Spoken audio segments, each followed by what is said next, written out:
This is a Louisiana purchase explained by Philip, Julian, and Gabe. This all started back in 1800 while France and Spain were negotiating the ownership for the Louisiana Territory. New Orleans was a strategic and critical part which was claimed by France originally.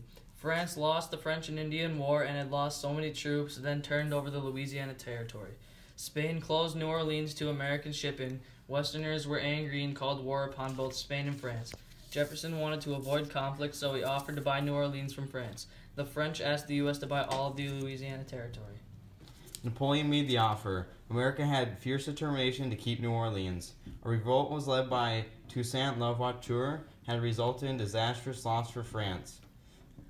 America's money was more valuable to Napoleon. Jefferson was more than excited by Napoleon's offer, even though the Constitution didn't say anything about the president being able to buy land. But on April 30th, 1803, Jefferson made the purchase of the Louisiana Territory for $15 million, about 3 cents an acre. The purchase then doubled the size of the U.S. 1802. Jefferson had been planning on an expedition to explore the Louisiana country. Since the purchase, learning about the land was very important. For the expedition, Jefferson chose Captain Meriwether Lewis to lead the expedition. Lewis went to an old friend, Lieutenant William Clark. Jefferson chose the men because of their skills. Clark, a skilled map maker and outdoorsman, and a natural leader. Lewis, the one to lead the expedition.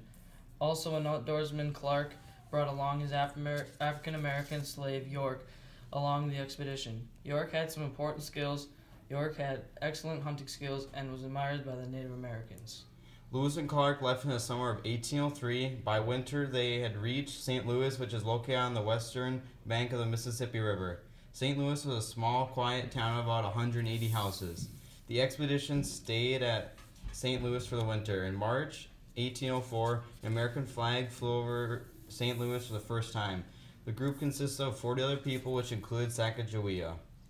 Sacagawea went along the expedition with her husband and baby in 1805. In 1804, the group headed up the Missouri River. Their instructions from Jefferson was to explore the river and hope to find a continental water route. Lewis and Clark were told to make good relations with the Native Americans and write down everything new. The expedition slowly made their way up the Missouri. In about late October, they got to Mandan Village, which is now the state of North Dakota. For the winter, they built a small fort. Finally, spring rolled around in 1805 and the expedition could get going. Sacagawea was going with because of her knowledge of the land and her language. Her husband was a French trapper. Later on the expedition, they had to stop for a bit at the Great Falls, but to get around the falls, they had to carry heavy supplies for a long 18 miles. They eventually approached the Rocky Mountains. Sacagawea was very excited when she pointed out the Shoshone lands. When they made contact with the tribe shortly after, the chief recognized Sacagawea as a sister. Zebulon Pike in 1806 went down south to explore more. He went through many hardships when he left St. Louis. He wanted to find the Arkansas River sources.